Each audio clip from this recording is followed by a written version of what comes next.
On est maintenant en train de prendre, je suis obligé d'avancer après la voiture. On est en train maintenant de descendre du quartier dans lequel on a été jusqu'à présent.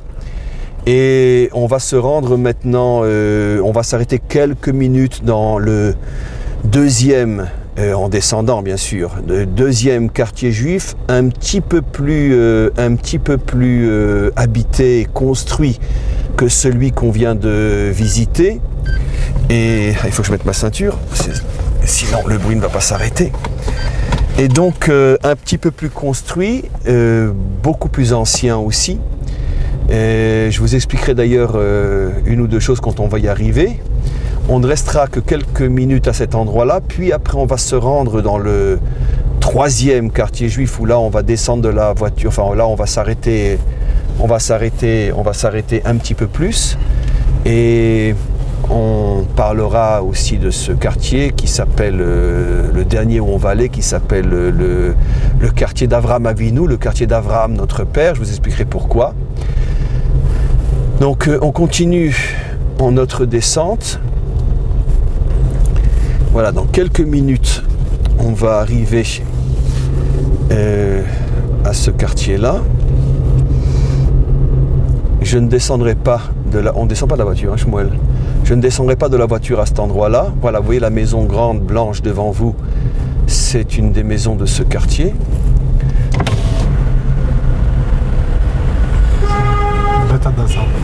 Voilà, ce quartier s'appelle Bet Hadassa, la maison de Hadassa. Hadassa était le deuxième nom de Esther. Et je vais vous expliquer quelques secondes. Par contre, là, Shmuel, si tu peux, sur la gauche. Là, vous avez déjà une maison beaucoup plus ancienne. Je reste moi dans la voiture. Oui. Une maison beaucoup plus ancienne. Donc, un instant, Shmuel sort de la voiture pour que vous ayez un plan de vue plus important.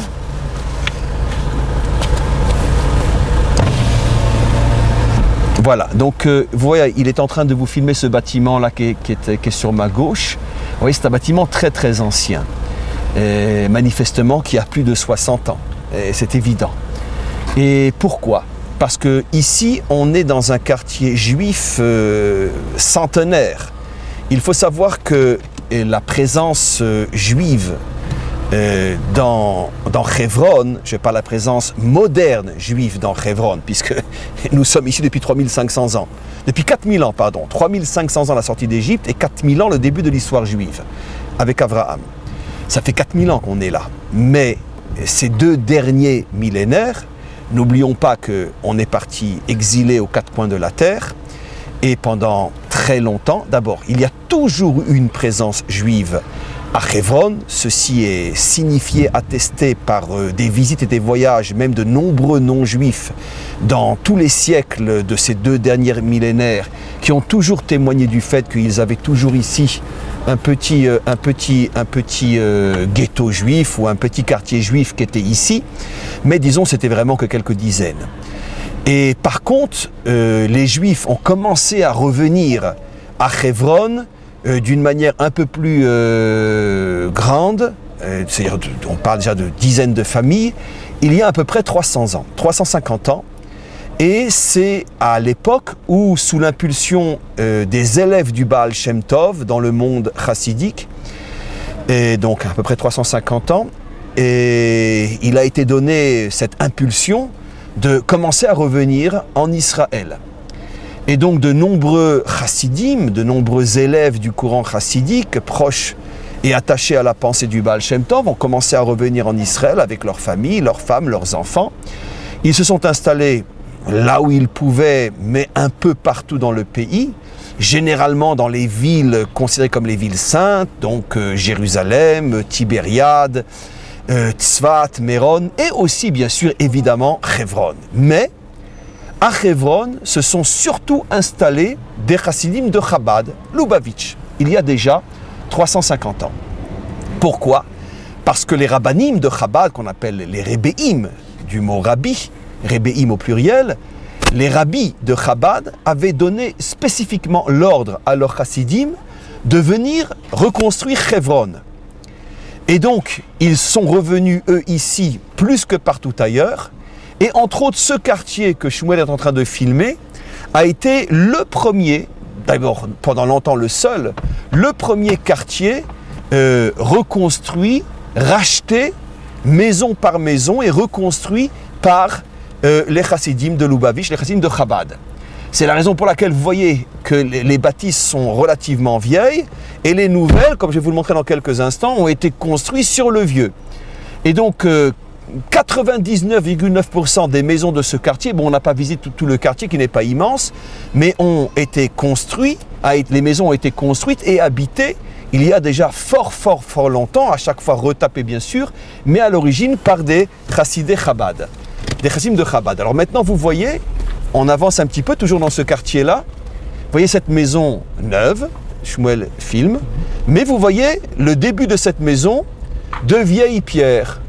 C'est vieux, et c'est marqué l'écriture dans la pierre, taillée ici, c'est marqué Bet Schneerson, la maison de Schneerson. Schneerson est le nom de famille de tous les Rebbeim de Chabad. Il s'appelait Schneerson. Le Baal HaTanya, fondateur de la Chassidut Chabad, s'appelait aussi en loasi, ça veut dire en nom laïque, Schneerson, qui est d'ailleurs la traduction du nom du premier rabbi qui est Shneor. Shneor, qui veut dire les deux lumières, et c'est devenu arrangé à l'occidental Schneerson, le fils des deux lumières. Et depuis, tous les chassidim, tous les rebbeim de Chabad portent le nom de Schneerson, comme le dernier rabbi de Chabad, le rabbi Menachem Schneerson de Brooklyn, qui s'appelait aussi un Schneerson. Vous voyez qu'ici, il vous dit, donc cette maison date de très longtemps, de plusieurs siècles. Elle a été constamment retapée, bien sûr. La dernière fois qu'elle a été retapée, donc ces pierres, bien sûr, ces pierres n'ont pas 300 ans, mais elles-mêmes sont retapées.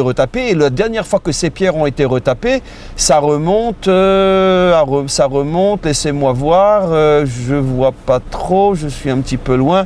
Oui, Tafkouf Nun, il y a à peu près 200 ans. Donc cette bâtisse-là a à peu près 200 ans. Et elle porte le nom donc des chassidim qui, pour honorer leur rabbi, ont donné à cette maison-là le nom de Schneerson. Voilà. Maintenant, bien sûr, tout autour et surtout au-dessus, c'est construit une maison plus moderne. Mais donc ça, c'est pour la petite histoire. On continue maintenant quelques minutes et on va arriver dans le premier quartier juif de Hebron, qu'on appelle le quartier d'Avraham, notre père. Là, on va descendre de la voiture et on va rester un peu plus longtemps pour un peu plus d'explications. Voilà.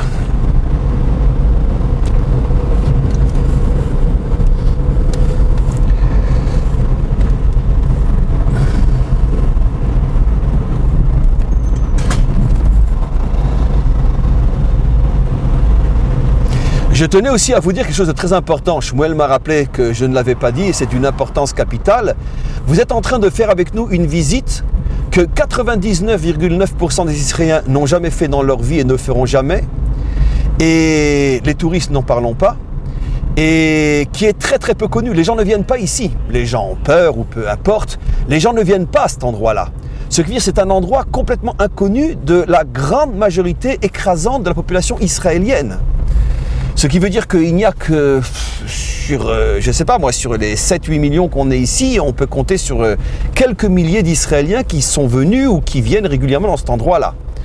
C'est très important. Et ne parlons pas de là où on vient. Ruth et Yishai, c'est un endroit inédit. C'est-à-dire que je vous ai emmené dans un endroit où même ceux qui viennent à Hebron ne vont pas forcément là-bas, parce que c'est un endroit un peu plus difficile d'accès, avec une route qui traverse un peu plus que les autres le quartier arabe, et donc peu de gens vont là-bas. Vous avez été branchés avec nous dans un endroit où personne ne va jamais. Voilà, là on arrive maintenant dans le premier quartier, c'est le plus grand des trois quartiers, le dernier pour nous quand on vient du haut, mais le premier quand on rentre dans Hebron. On passe d'abord par ce quartier-là. On va rentrer à l'intérieur, vous allez voir, toutes les maisons sont relativement récentes, enfin quelques décennies quand même, mais récentes par rapport à la pierre de 200 ans qu'on vient de voir. Voilà, on se gare. On va rentrer à l'intérieur du quartier.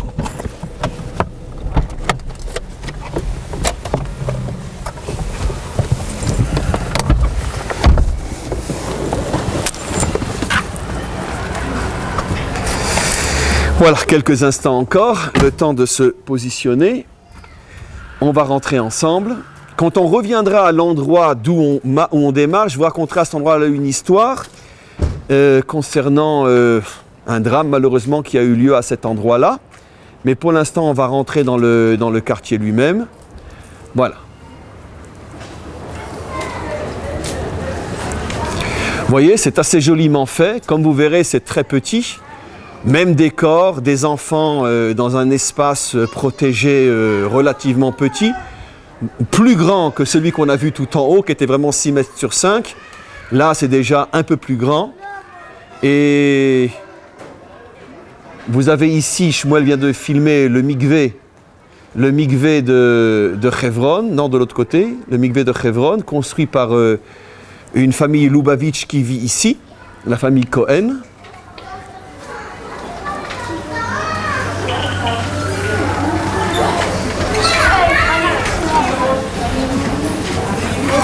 Voilà, à nouveau même réflexion.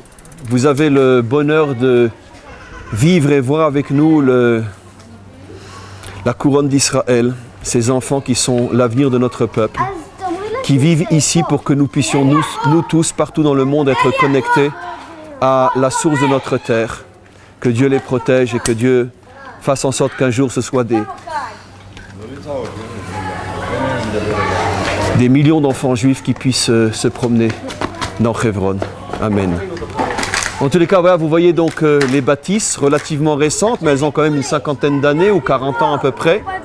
Et donc, il n'y a pas trop de place, puisque l'État n'a pas autorisé le quartier à prendre trop de place. Il ne faut pas déranger les voisins, qui eux sont 350 000. Et donc, les maisons sont entassées les unes sur les autres, avec quelques petits espaces vitaux, comme vous voyez le jardin derrière nous. C'est la seule chose dont disposent les enfants ici pour faire un peu de sport. Et donc, voilà, on continue à avancer. Shmuel, vous voyez donc devant vous tout un groupe d'enfants qui passent leur enfance dans un espace qui n'est pas plus grand que ce que vous voyez. Il n'y a pas d'autre endroit que ce que je vous montre pour ces enfants-là. Vous remarquerez que ce sont tous des familles pratiquantes, vous le remarquez, les petites papillotes, vous remarquez la kippa sur la tête. Évidemment, il n'y a qu'un juif attaché corps et âme à la Torah qui va venir fonder une famille dans cet endroit-là. Les autres, c'est hors de question. Alors on voit de l'extérieur la synagogue dont je veux vous parler, qui s'appelle la synagogue de Avraham Avinu. Elle a été, dans son histoire, détruite et reconstruite plusieurs fois. Je vous laisse deviner qui l'a détruite plusieurs fois et qui l'a reconstruite plusieurs fois. Mais en tous les cas, elle est pour l'instant et pour toujours construite. Et on va continuer à avancer. Je vais vous expliquer un petit peu pourquoi elle s'appelle la synagogue d'Avraham. Shmuel, on y va ?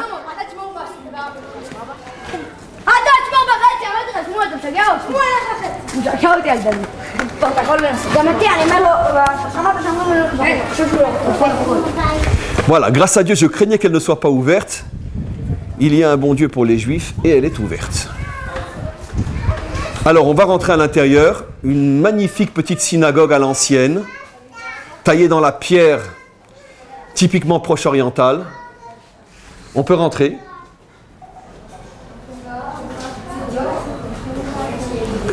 Et je vais vous raconter donc l'histoire de cette synagogue à l'intérieur. Elle n'est pas très grande comme vous le remarquerez, parce que tout simplement, il y a très peu d'habitants dans ce quartier. Si on compte le nombre de places assises, Shmuel n'est pas encore là, donc vous ne pouvez pas compter avec moi. Mais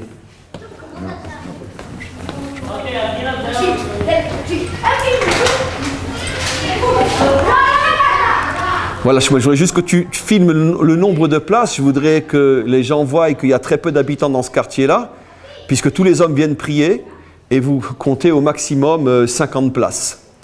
Donc 40 places. Voilà. Donc, pourquoi cette synagogue? Je vais me mettre en hauteur. Je vais me mettre là où l'officiant dirige la prière. Pourquoi cette synagogue s'appelle la synagogue d'Avraham Avinu, la synagogue d'Avraham, notre père? Parce que cette synagogue a une tradition absolument incroyable qui s'est transmise très sérieusement par des gens très sérieux depuis des décennies. On revient en arrière à peut-être à une époque, il y a 150, 200 ans, peut-être 300 ans, à l'époque où les Juifs recommençaient à vivre ici. Je vous laisse deviner que leur arrivée ici n'a pas toujours été perçue d'un bon œil par leurs voisins, puisque quand le chat n'est pas là, les souris dansent, et les Juifs n'étant pas dans la ville de leur histoire, de la naissance de leur histoire, et ceux qui sont venus s'y sont installés, puisqu'il n'y avait plus de Juifs pour assurer la pérennité de cet endroit. Bon, les Juifs sont revenus, comme je l'ai expliqué, c'était pas plus facile avant que ça l'est maintenant, et il y avait des hauts et des bas, ça veut dire que bon, plus ou moins les voisins les toléraient plus ou moins, et puis des fois ça leur montait à la tête, ils les toléraient plus du tout, et puis ils chassaient tout le monde, c'est-à-dire que les Juifs ont été chassés ici des milliers de fois ces 300 dernières années. Et il y a eu une fois, il y a à peu près 250 ans, où la plupart avaient fui, parce que, évidemment, nos voisins, quand ils nous chassent, c'est pas avec une lettre recommandée, c'est avec des couteaux et des haches. Donc, la plupart ont fui. Il y a eu 9 courageux, je ne sais pas s'ils sont restés avec leurs femmes et leurs enfants, mais 9 courageux qui ont dit « nous, on ne bougera pas ». Il semblerait qu'il y ait eu un miracle, ou peu importe, les voisins, voyant qu'ils étaient déterminés et qu'ils n'avaient pas l'intention de partir, ou pour des raisons X et Y, peu importe, les ont, en tous les cas, pas attaqués, assassinés tout de suite. Ils les ont laissés. Ces Juifs, complètement fous, sont restés là. Et donc, assuraient la prière tous les jours, entre autres, de toutes les activités qu'ils menaient. Ils étaient des petits artisans, ou je ne sais pas. Peut-être d'ailleurs que ces 9, les voisins les ont laissés parce que tout simplement, ils exerçaient peut-être des professions dont les voisins avaient besoin. C'est fort possible d'ailleurs, maintenant que je suis en train de penser. Peut-être qu'il y avait un médecin, peut-être qu'il y avait un infirmier, peut-être qu'il y avait un pharmacien, on va savoir. Donc, ils sont restés là. Bon, tous les jours, ils priaient, mais ils étaient que 9. Alors, le problème est que tout le monde sait que pour qu'une prière soit considérée comme une prière véritablement valable et surtout communautaire, il faut 10 Juifs. Bon, il n'y avait pas le choix. En semaine, le Shabbat, pendant les fêtes, il n'y avait pas le choix. Mieux vaut prier sans minyan, sans la collectivité, que d'abandonner Hebron, complètement. Mais le problème, c'est qu'est arrivé Kippour. Je parle beaucoup de Kippour ces derniers temps. Est arrivé Kippour. Kippour, on va prier sans minyan. Il y a une quantité énorme de prières très importantes qu'on ne pourra pas dire, parce qu'il faut 10 pour les dire. Peut-on concevoir de passer Kippour sans minyan? Et donc, ils se sont rassemblés. Qu'est-ce qu'on fait? On quitte. On revient après Kippour. Oui, mais si on quitte, quand on revient, on risque de trouver nos maisons détruites ou habitées. On ne peut pas se permettre d'abandonner Hebron. Surtout qu'on vit un miracle, nos voisins nous laissent en vie. Et donc, ils ont décidé de faire confiance en Dieu, et ils sont restés là. Et tout d'un coup, à la veille de Kippour, arrive un vieillard, juif. Personne ne le connaît. À cette époque, tout le monde connaît tout le monde. Tout le monde connaît même les juifs des villages aux alentours. Mais d'où il vient? D'où il sort? Mais un homme tellement majestueux, tellement impressionnant que personne n'ose lui demander quoi qu'il qu'est-ce. Ça se fait pas. Il inspire la crainte et le respect. Mais tout le monde comprend que de toute façon, qui qu'il soit, quoi qu'il en soit, il a été envoyé par le maître du monde pour compléter le minyan. Il se retrouve à 10. Bon, on voudrait bien l'inviter à manger, mais le problème c'est qu'on ne mange pas à Kippour. Mais les gens, les 9, commencent déjà à se disputer qui aura le mérite de l'inviter. Ils n'arrivent pas à se mettre d'accord, ils décident, bon, on fera un repas en commun, mais on l'invitera à la fin de Kippour. Pour lui demander après Kippour, mais qui il est, d'où il vient. Kippour se passe dans la joie d'avoir pu prier en communauté et de pouvoir réciter toutes les prières consacrées à ce jour extraordinaire. Et puis voilà que la dernière prière de la fin de Kippour est-elle finie, que tout le monde se retourne pour demander enfin à ce vieillard de les honorer et de venir manger avec eux, de casser le jeûne avec eux, et voilà qu'il a disparu. C'est pas possible. On ne disparaît pas comme ça, surtout que c'est un vieillard. Il le cherche dans les ruelles de Hebron, on ne le trouve pas. C'est impossible que ce soit fait enlever, personne n'est rentré dans la synagogue. Qu'est-ce qui s'est passé? En vérité, il reste sans réponse. Quelques mois plus tard, le responsable du petit groupe, voit apparaître ce vieillard en rêve et il lui dit la chose suivante. Sache que je suis Avram, votre père. J'ai été envoyé du ciel. Dieu a vu, le maître du monde a vu votre Messirut Nefesh, le don de vous-même pour pouvoir maintenir une présence juive dans cet endroit. Le maître du monde m'a ordonné de descendre et de venir compléter le minyan avec vous pour que vous puissiez prier. Et depuis, cette synagogue s'appelle la synagogue de Avram Avinu. Je vais vous raconter une petite histoire. Cette histoire, d'abord, elle est vraie. En plus, vous me connaissez, je ne suis pas un raconteur de fables et de talismans et d'allumettes. Si je vous dis que cette histoire est vraie, c'est qu'elle est vraie. Mais cette histoire, elle pose un problème qui va vous faire sourire. Quel est le problème? C'est que, comment Avram Avinu, même s'il est revenu du monde d'en haut, comment peut-il se joindre au minyan dans la mesure où ce n'est pas véritablement un homme vivant? C'est comme un ange qui descend du ciel, mais il n'est pas vraiment vivant. Or, pour s'associer à un minyan, il faut que tu sois vraiment un être vivant. Lui, c'est une âme qui s'est mise dans une enveloppe, qui a eu une forme plus ou moins, une apparence humaine, mais quoi qu'il en soit, c'était une âme morte, revenue. Mais il n'a pas été ressuscité. Comment c'est possible qu'il se joigne au minyan? Nos maîtres expliquent. De là, entre autres, la preuve que les grands tzadikim, les grands justes, ne quittent pas ce monde après leur décès. Leur âme reste présente sur terre, dans une dimension, bien sûr, qui n'est pas perceptible par nos sens, mais ils ne quittent pas ce monde. Les justes continuent cachés quelque part à l'intérieur de notre dimension terrestre, dans des espaces que nos sens physiques ne perçoivent pas. Les justes continuent à être présents dans ce monde, et dans la mesure où ils n'ont jamais quitté ce monde, ils peuvent, lorsqu'ils se dévoilent, continuer à participer à la vie des vivants, à la vie des humains. Parce que d'une certaine manière, ils sont toujours eux aussi humains dans ce monde, seulement qu'ils sont dans un état non perceptible par nos sens. Et nos maîtres rajoutent qu'en vérité, où se trouve Abraham aujourd'hui, ainsi que Yitzhak et Yaakov, eh bien, ils se trouvent tout simplement et réellement dans le caveau des pères. Simplement, sous une forme que nos sens physiques ne peuvent capter. Ce qui veut dire que quand, d'ici quelques minutes, on va se retrouver dans le caveau, et c'est pour ça que je tenais à vous raconter cette histoire ici, on ne va pas, on pourrait dire, aller pèleriner sur la tombe de nos ancêtres. On va se connecter à une présence vivante. Ils sont là. C'est la raison pour laquelle la puissance de la connexion est extrêmement forte. On ressent ici quelque chose qui est indéfinissable. J'espère, je prie le Maître du monde pour être capable de vous le transmettre par des énergies impalpables, que vous arriviez à ressentir ce qu'on ressent là-bas, mais quand on est là-bas, on ressent véritablement qu'on se connecte à notre passé. C'est-à-dire qu'il n'y a pas de passé. Le passé, c'est notre présent. Et le présent, c'est notre futur. C'est le secret de l'éternité de ce peuple. Parce que nous sommes un peuple qui, lorsque nous nous retrouvons sur le lieu de nos ancêtres, nous nous retrouvons connectés avec ce passé comme s'il était présent. Ce ne sont pas nos ancêtres les pères. C'est les fondateurs de notre famille. Mais on en parle comme s'ils étaient là parce qu'ils sont là. Et c'est ça la force de ce peuple.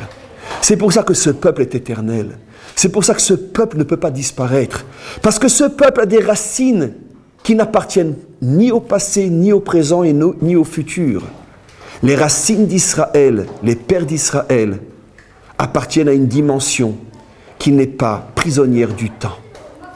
Et c'est ce que cette synagogue ici symbolise. Vous imaginez que cette synagogue a vu l'arrivée des millénaires après, entre parenthèses, sa mort, a vu arriver ici Avram Avinu. En vérité, il ne venait pas de loin, il venait de 300 mètres de distance, dans le caveau, du caveau qui se trouve à 300 mètres de là. Je sais que vous n'êtes pas habitué à entendre le Rav Dinovitch parler de cette manière-là, et adopter ce style et aborder ce genre de sujet. Mais une fois n'est pas coutume, sachez que ce que je dis, je le dis avec la plus grande émotion. Ce sont des choses vraies, des choses authentiques que je vous transmets, que j'essaye de vous faire ressentir. Vous êtes ici, non, comme je l'ai dit tout à l'heure, dans le lieu de notre démarrage, dans le lieu de notre départ, dans le lieu source, racine d'Israël. Vous êtes ici, dans un lieu qui n'a pas de temps, qui n'a pas de passé, qui est connecté à nous, au présent, et qui nous conduit comme un moteur, comme une matrice, vers notre futur. Maintenant, je vais juste rajouter quelque chose. Pourquoi c'est Abraham qui s'est manifesté à eux? Pourquoi pas Yitzhak? Et surtout, pour celui qui connaît profondément notre Torah, pourquoi pas Yaakov? Puisque d'après notre tradition, nous nous appelons les enfants de Yaakov, Bnei Israël, deuxième nom de Yaakov, beaucoup plus que Bnei Yitzhak ou Bnei Avraham. Donc pourquoi c'est Abraham qui vient plus que Yaakov? On se serait attendu à ce que le véritable père vienne pour compléter le minyan avec ses fils. Ces 9 héros qui étaient restés là au prix de leur vie pour assumer une présence juive à Hebron. Pourquoi Abraham? En vérité, la réponse est très simple, mais en même temps très profonde. Et elle rejoint ce que j'ai dit tout à l'heure. Abraham est le premier. Abraham est celui qui a dû couper toutes ses attaches avec le passé pour pouvoir commencer un présent éternel. Et par le mérite qu'Abraham a tout coupé, lech lecha, quitte ton lieu de naissance, quitte ta terre, quitte ta maison paternelle, par le fait qu'Abraham s'est coupé du passé, il a mérité de rentrer dans l'histoire de l'éternité. Lui-même n'a plus de passé. Il est au présent, il est au futur, il est éternel. Et c'est pour ça que c'est celui des 3 qui est venu compléter le minyan, parce que lui, plus que les 3, a échappé au déterminisme du temps, au passé, présent et futur. On va maintenant sortir de cet endroit, de cette synagogue, et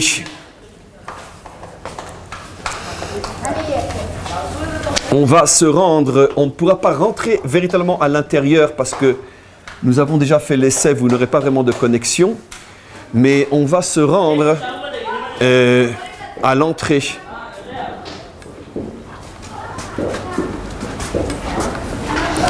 On va se rendre à l'entrée d'une toute minuscule synagogue qui est retapée bien sûr, mais la plus vieille synagogue de ce quartier, qui est une synagogue Lubavitch.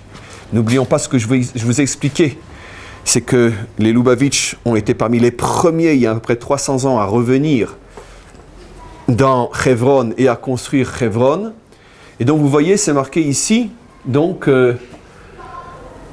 cette maison a été achetée, donc cet endroit et l'intérieur a été acheté à l'époque du 2e rabbi de Chabad, en Tafkouf Pe Gimel, c'est-à-dire il y a 200, il y a à peu près 220-230 ans. Donc, bien sûr, retapé, ce n'est pas les pierres d'origine, mais ça a servi donc de maison, puis après de synagogue. Vivait ici, dans cet endroit-là, ne l'oublions pas, la fille du premier rabbi de Chabad. La fille du premier rabbi de Chabad, pour vous dire, est venue s'installer à Hebron, il y a donc presque 300 ans. Elle est enterrée à Hebron, pas loin de l'endroit, le premier que nous avons visité tout à l'heure. Et donc, dans la mesure où il y a aussi, aujourd'hui aussi, une famille Lubavitch Chabad qui vit d'ailleurs au-dessus de cet endroit, la famille Cohen. Et donc, c'est la raison pour laquelle donc, cette synagogue a été plusieurs fois retapée, etc. On ne peut pas rentrer à l'intérieur parce qu'il n'y a pas de connexion. Mais une fois de plus, vous voyez les traces donc, de la présence juive dans cet endroit depuis fort longtemps, puisqu'on parle plus de 2 siècles déjà. Donc, ça n'a rien à voir avec ce qu'on pourrait appeler le retour moderne d'il y a 60 ans. Ça n'a rien à voir avec la création de l'État d'Israël, contrairement aux fabulations de nos ennemis. Les Juifs étaient là et déjà habitaient cet endroit et l'avaient reconstruit bien avant que tous les problèmes modernes que l'on a aujourd'hui éclatent. Voilà, on va continuer un petit peu. Maintenant, on va retourner à l'entrée. Je vais vous rapporter une histoire que je veux réserver pour la fin de cette visite ici. Puis après, on va se rendre sur le caveau. Maintenant, par contre, profitez. Je vous donne 5, 6, 7 minutes pour m'envoyer vos questions avant que je puisse faire à nouveau l'intervention que j'ai l'intention de faire à l'entrée de ce quartier. Donc, envoyez vos questions sur le chat. Tu as l'appareil ?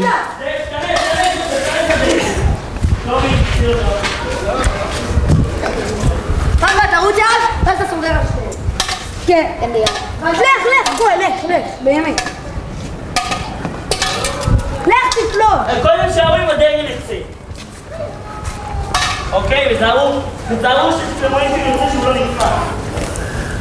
ואיך הוא מראה שכל...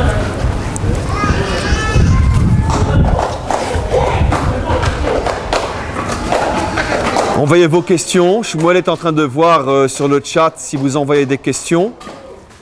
Sinon, on passera directement à l'intervention. Mais c'est dommage, profitez-en. C'est impossible que vous n'ayez pas des questions.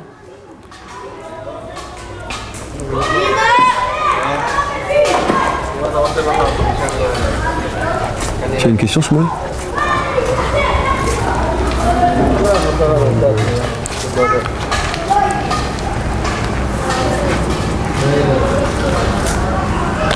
Ils sont pas là, les parents. Ah, non.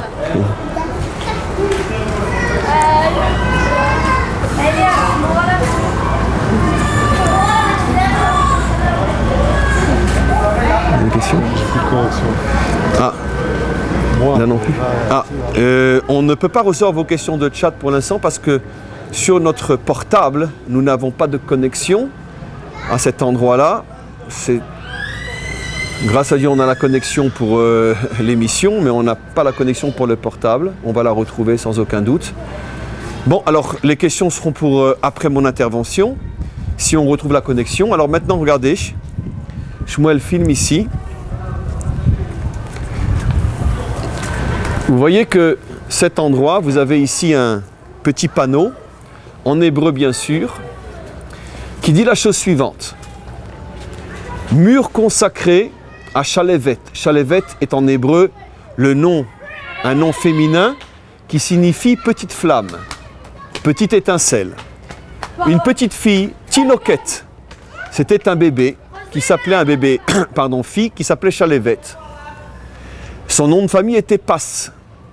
La Providence a voulu que ce soit une famille française, francophone. Elle était née ici, mais sa famille était des gens venus de France, qui vit d'ailleurs toujours dans ce quartier-là.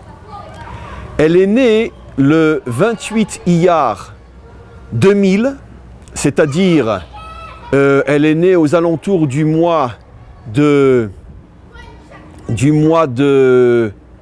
mai 2000, au mois de mai 2000, elle a été assassinée à cet endroit-là, pratiquement 11 mois après, en Nissan, c'est-à-dire en avril 2001. Donc elle a vécu 11 mois, elle est morte assassinée dans les bras de son père, à cet endroit-là, et je vais vous expliquer comment. Suivez-moi.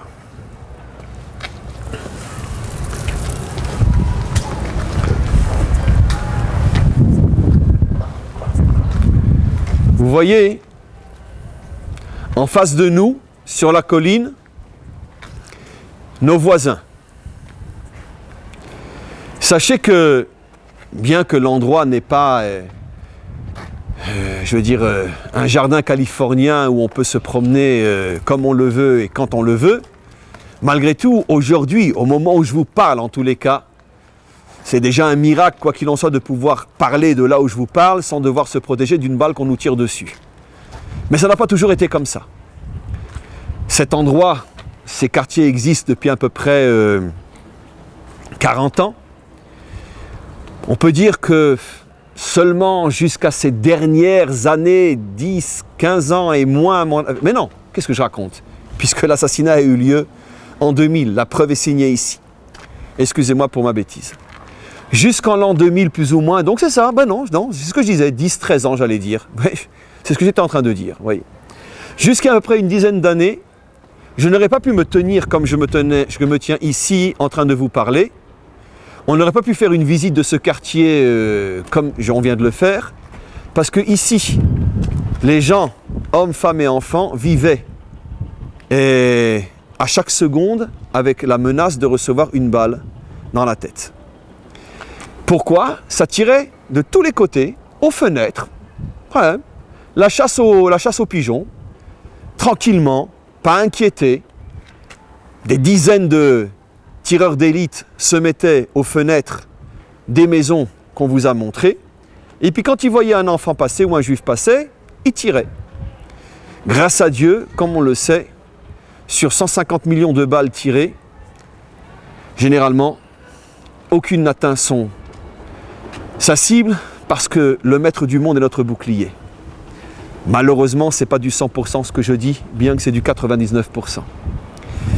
Et donc, jusqu'il n'y a pas si longtemps que ça, voilà dans quelle situation se trouvaient ici ceux qui y vivaient.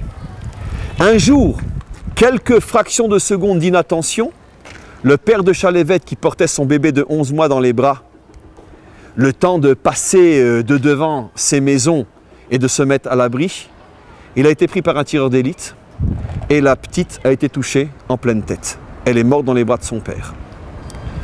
Alors bien sûr, ça a été la balle qui a fait déborder le vase, notre État qui empêchait les Juifs de se défendre, parce qu'évidemment je devine la rage de votre question, mais où était l'armée? Où était l'État?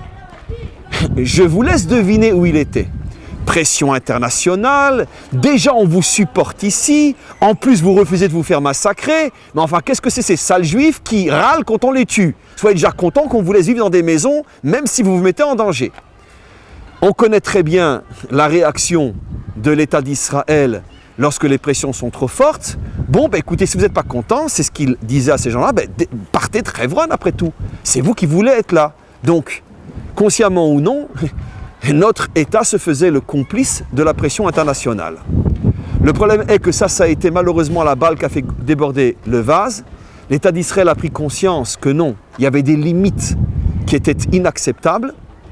Et à partir de ce jour-là, l'État et donc l'armée a réagi et a commencé à sérieusement protéger autant que peut se faire, protéger les habitants de ce pays en agissant comme il fallait agir pour qu'on ne puisse plus tirer à bout portant comme sur des cochons qui passent, à bout portant sur les femmes et les enfants qui étaient dans ce quartier-là. Je ne dis pas que c'est beaucoup mieux aujourd'hui, disons que c'est beaucoup moins visiblement dangereux que ça l'était à l'époque, mais le danger bien sûr est toujours là. Quoi qu'il en soit, c'est l'histoire de Chalévette. Au nom de Chalévette a été construit ou comment dire, inauguré dans ce quartier un petit centre d'études juives, d'études de Torah, qui porte son nom à sa mémoire. D'ailleurs, il est possible que, je ne sais pas quand sans m'engager, mais il est possible qu'un jour, pas si lointain que ça, on lancera un projet peut-être comme on le faisait dans le temps, on lançait des projets sur le site. Il est possible qu'on lance un projet sur le site pour venir en aide à ce centre d'études qui, croyez-moi, en a bien besoin. Et ça, c'est quelque chose dont on reparlera. Maintenant, y a-t-il des questions ? Non, alors on n'a pas de connexion. Alors de toute façon, quoi qu'il en soit, le temps de l'émission prévue s'achève. Et je suis certain que quand on sera au caveau, par contre là-bas on aura une connexion pour les questions. Qui peuvent suivre aussi sur ravdinovich.tv. Voilà, n'oubliez pas, comme on l'a dit tout à l'heure, que toute cette émission est en direct aussi sur mon site ravdinovich.tv sans avoir besoin de s'inscrire. Vous rentrez sur le site, la première page en haut, vous verrez que le live fonctionne, vous tapez dessus, vous arrivez directement à l'émission. On se sépare maintenant pour 20 minutes. À 6 heures, heure israélienne, 5 heures, heure française, on redémarre et cette fois-ci, on pourrait dire le point le plus important, le moment le plus important de cette visite, le caveau des pères À tout à l'heure.